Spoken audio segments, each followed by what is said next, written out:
सर्वप्रथमे मो परमेश्वर को धन्यवाद दिए संगे आपण मोर ख्रीष्टप्रांतरिक नमस्कार मु ज्ञापन करे। आज आम देखुवा गुणवती स्त्री क्या कहुए एवं गुणवती स्त्री बाइबेलिक आधार अनुसार क्यों समस्त गुण थी आवश्यक। तो आसतु आम गोटे शास्त्रांश पढ़ा हितोपदेशक 31 10 पद एठारे ए प्रकार लिखा जाए। हितोपदेशक 31 10 पद एठारे ए प्रकार लिखा जाए, गुणवती स्त्री किए पाइपारे मुक्ता ठारू ही ताहार मूल्य अधिक। गुणवती स्त्री किए पाइपारे ताहार मुक्ता ठारू मध्य ताहार से बहुमूल्य अटंते। लिखा जाए गुणवती स्त्री किए पाइपारे मुक्ता ठारू ही ताहार मूल्य अधिक। मुक्ता तार मूल्य बहुत बोली कहा जाए। आज जो देखिए जगत में समस्ते गुणवती स्त्री को खोजते खोजापी चेष्टा करते से गुणवती स्त्री को से माने प्रेम करते, यह ठीक विषय।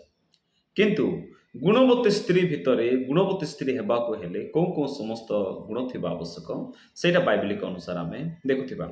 जे गुणवती स्त्री बा ज्ञानी स्त्री बोले आम कहीपर। ज्ञानी स्त्री क्या कहुए बाइबल अनुसार समस्ते ज्ञानी हो जाते ना प्रिय लोक मैंने। गुणवती स्त्री बा ज्ञानी स्त्री पाखे 5टा गुण थाए आम बर्तमान आम देखुवा।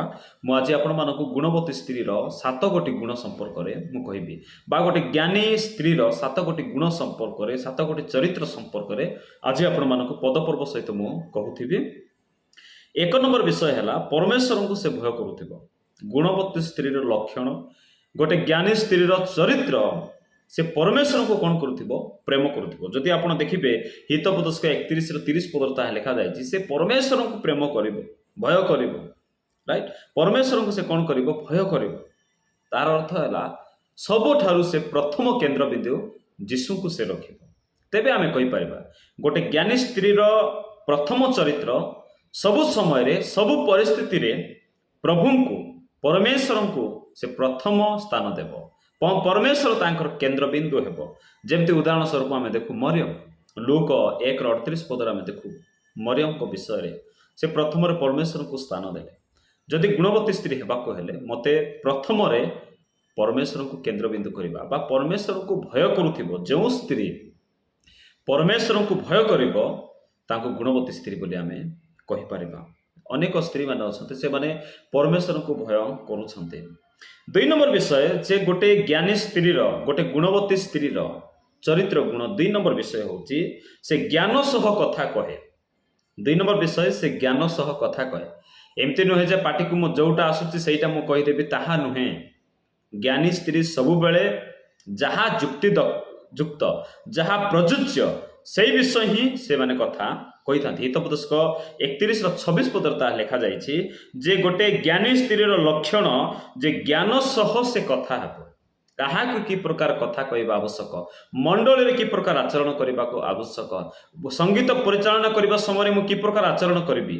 गोटे ज्ञानी स्त्री बा गोटे बुद्धिमती स्त्री गोटे प्रभु भयालु स्त्री से कौन करिवो जे ज्ञानर सहित से कथा। आज जो देखिबे जे प्राय लोक ज्ञानर सह कथा होछन्ते सेटा प्रभु को धन्यवाद हो। जेते माँ माने शुणुछन्ते जो भौणी माने शुणुछन्ते मु सेमान को उत्साह देवा निमंते कहिबी बेले बेले आममानकर मुख को लगाम देवा आवश्यक। जाकुब पुस्तक सेटा लिखा जाइछि जे गोटे बुद्धिमती स्त्री गोटे गुणवती स्त्री जे ईश्वरंकर चरित्र धारण करने स्त्री से कौन करिवो ज्ञानर सह कथा कहिबो। जो माने ताहांकर ज्ञानर कथा शुणिबे से माने प्रशंसार भेटी तांको देबे। तांको जीवन द्वारा अनेक कौन करिवे परमेश्वर को धन्यवाद देबे। से स्त्री लोकटार कथबार्ता केते भलो बोली। तो गोटे ज्ञानी स्त्री लक्षण आम देखुचु से ज्ञानर सह कथा हेबो। आम देखुचु अबिगाल विषय प्रथम सामुएल 25-24 जदि आप देखिकी जीवे 31 पर्यंत से लिखा जाए जे अबिगेल ज्ञानर सहित से कथा है। 3 नंबर विषय प्रिय लोक माने गोटे ज्ञानी स्त्री लक्षण से गृह को कौन करेंगे गठन करेंगे। जो देखिए आज अनेक स्त्री माने भांगी दौरान मंडली भांगुंट गृह भांगुंट मु आपको इनकरेज करने कहूँ गोटे गुणवती स्त्री लक्षण गोटे प्रभु भयाल स्त्री लक्षण चरित्र से गृह को कौन कर गठन कर आपणार पिला उत्तम शिक्षा देवे आपणार स्वामी को से भरपूर प्रेम देवे। गोटे ज्ञानी स्त्री लक्षण होची से गृह को कौन करेंगे गठन करेंगे। हितोपदेशक 14:1 पदर ताहा लिखा जाइए से गृह कौन करेंगे गठन करेंगे ଭାଙ୍ଗିବେ ନାହିଁ, ପ୍ରେମର ସହିତ ଗଠନ କରିବେ। ପ୍ରିୟ ଲୋକମାନେ, ଟଙ୍କା ପଇସାର ଗୃହ ଗୁନ୍ଥା ଯାଏ ନାହିଁ। ଆଚାର ବ୍ୟବହାର ପରମେଶ୍ୱରଙ୍କର ଜ୍ଞାନରେ, ପରମେଶ୍ୱରଙ୍କୁ ଭୟ କଲେ ହିଁ ଗୃହତ କ'ଣ ହେବ, ଗଠନ ହେବ।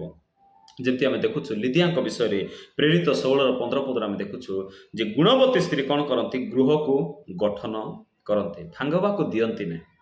ଆଜି ପ୍ରାୟ ପରିସ୍ଥିତି ଆସୁ ଆସୁ ଅନେକ ଲୋକ ଅଲଗା ହେଇଯିବା ପାଇଁ ଚାହାନ୍ତି। ପ୍ରିୟ ଲୋକମାନେ, ଏଠି ମଧ୍ୟ ଆମେ ଦେଖୁ ଗୋଟେ ଭଉଣୀ ଆମ ଘରକୁ ଆସିଥିଲେ। ସେ କହିଲେ, ଆଜ୍ଞା ଆମେ ସ୍ୱାମୀ ସ୍ତ୍ରୀ ଭିତରେ ଟିକେ ମିସ୍ଅଣ୍ଡରଷ୍ଟାଣ୍ଡିଂ ରହୁଛି, ସବୁବେଳେ ଆଉ ଝଗଡ଼ା ରହୁଛି, ଆମେ ଅଲଗା ହେଇକି ରହିବା ପାଇଁ ଚାହୁଁଛୁ। ପରମେଶ୍ୱର ଯାହା ଏକ କରିଛନ୍ତି ତାହା ମନୁଷ୍ୟ ବିଚ୍ଛିନ୍ନ ନ କରୁ। ଅନେକ ଲୋକ ପରିସ୍ଥିତିରେ ପଡ଼ିକି ସେମାନେ କ'ଣ କରନ୍ତି, ବା ଦୂରେଇ ଯିବା ପାଇଁ ଚେଷ୍ଟା କରନ୍ତି।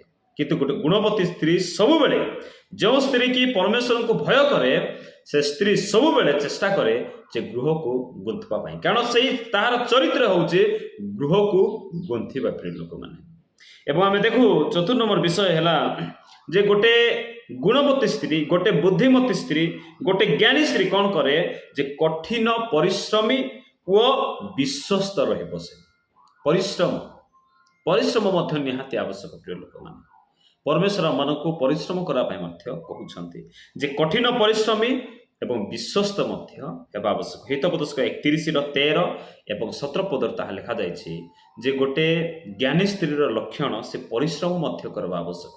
ସକାଳୁ ଉଠିକି ତାର ନିଜର କର୍ମ ସେ କରିବା ସଙ୍ଗେ ସଙ୍ଗେ ଅନ୍ୟମାନଙ୍କୁ ମଧ୍ୟ ତାର କାର୍ଯ୍ୟ ସେ ବଣ୍ଟା କରିବ। ଜ୍ଞାନୀ ସ୍ତ୍ରୀ ଚୁପଚାପ ହେଇକି ବସେ ନାହିଁ।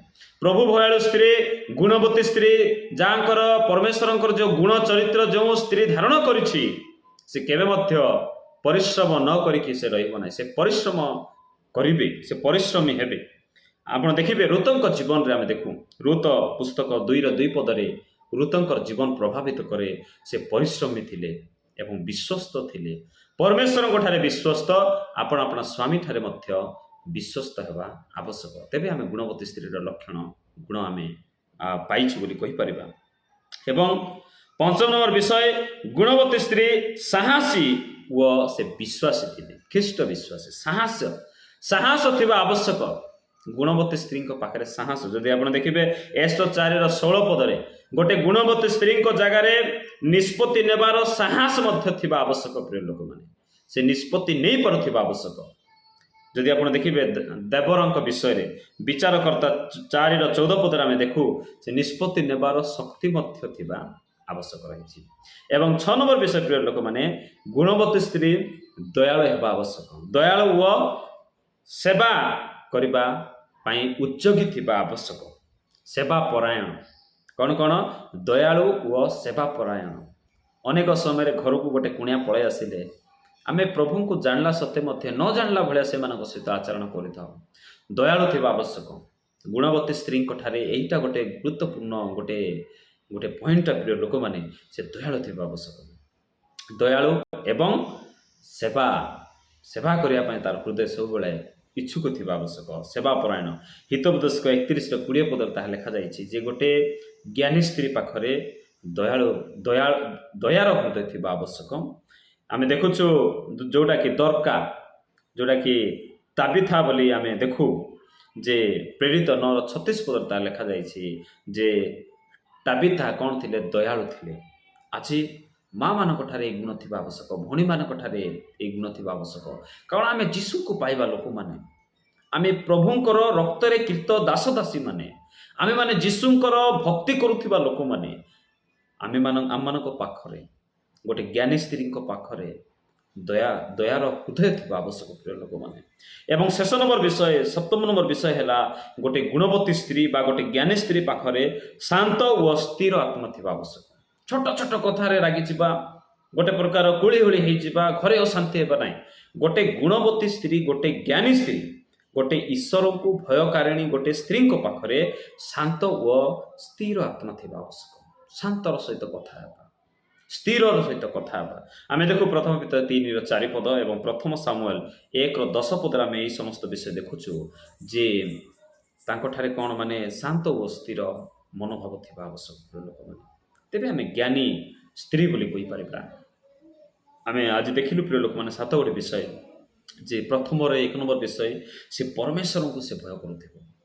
ହିତୋପଦେଶକ 31-30 ପଦରେ ଯାହା ଦେଖିଲୁ ସେ ପ୍ରଥମ ସ୍ଥାନ ପରମେଶ୍ୱରଙ୍କୁ ଦେଉଥିବ ସବୁ ପରିସ୍ଥିତିରେ, ସବୁ ପରିପ୍ରେକ୍ଷୀରେ ସେ ପରମେଶ୍ୱରଙ୍କୁ ପ୍ରଥମ ସ୍ଥାନ ଦେବ। 2 ନମ୍ବର ବିଷୟ ସେ କ'ଣ ମାନେ ଜ୍ଞାନର ସହିତ ସେ କଥା ହେବ। ହିତୋପଦେଶ 31-26 ପଦ। ଏବଂ ସେ କ'ଣ କରିବ ଗୃହକୁ ଗୁନ୍ଥିବ। 3 ନମ୍ବର ବିଷୟ ଆମେ ଦେଖିଲୁ ହିତୋପଦେଶକ 14-1। ଏବଂ 4 ନମ୍ବର ବିଷୟ ଆମେ ଦେଖିଲୁ ଯେ ସେ କଠିନ ପରିଶ୍ରମୀ ହେବେ, କଠିନ ପରିଶ୍ରମ ସେ କରିବ। ଏବଂ 5 ନମ୍ବର ବିଷୟ ଆମେ ଦେଖିଲୁ ତାଙ୍କଠାରେ ସାହସ ଥିବା ଆବଶ୍ୟକ, ଯାହା ଏସ୍ତର ପାଖରେ ଥିଲା ଆମେ ଦେଖୁ। 6 ନମ୍ବର ବିଷୟ ଆମେ ଦେଖିଲୁ ସେ ଦୟାଳୁ, ସେ ଦୟାର ହୃଦୟ ସବୁବେଳେ ପ୍ରକାଶ କରିବ। ଏବଂ 7 ନମ୍ବର ବିଷୟ ଶାନ୍ତି, ଏବଂ ଆମେ ଦେଖିଲୁ କ'ଣ ଶାନ୍ତି ଏବଂ ସ୍ଥିର ଆତ୍ମା ତାଙ୍କଠାରେ ଥିବ। ତ ଏଇ ଗୁଣ ଗୁଡ଼ାକ ଗୋଟେ ସ୍ତ୍ରୀଙ୍କୁ, ଗୋଟେ ଭଉଣୀକୁ ସଜେଇଥାଏ ଗୁଣରେ। ଏଇ ଦ୍ୱାରା ପରମେଶ୍ୱର ମହିମାନିତ ହେବେ। ଅନେକଙ୍କ ଜାଗାରେ ଆପଣଙ୍କର ସ୍ୱାମୀ ପ୍ରଶଂସନିତ ହେବେ ଏଇ ଗୁଣ ଥିଲେ। ଅନେକଙ୍କ ଜାଗାରେ ଆପଣଙ୍କର ଆତ୍ମିକ ସ୍ୱାମୀ ପ୍ରଭୁ ଯୀଶୁ ଖ୍ରୀଷ୍ଟ ଆପଣଙ୍କ ଜୀବନ ଦ୍ୱାରା ସେ କ'ଣ ହେବେ ପ୍ରଶଂସନିତ ହେବେ। ଏଇଥିପାଇଁ ଏଇ ଯେଉଁ ଗୁଣ ସମୂହ ଥିବା ଆବଶ୍ୟକ। ପ୍ରିୟ ଲୋକମାନେ, ଏଇ ଗୁଣ ଦ୍ୱାରା ଆମେ ପରମେଶ୍ୱରଙ୍କୁ ଗୌରବ କରିପାରିବା। ସେଥିପାଇଁ ଗୋଟେ ଜ୍ଞାନୀ ସ୍ତ୍ରୀର ଏଇ ସମସ୍ତ ଗୁଣ ଥିବା ଆବଶ୍ୟକ। ପ୍ରଭୁ ସମସ୍ତଙ୍କୁ ଆଶୀର୍ବାଦ କରନ୍ତୁ ଏବଂ ଉଚ୍ଚୀକୃତ ହୁଅନ୍ତୁ। ଆମେନ୍। ସମସ୍ତଙ୍କୁ ନମସ୍କାର।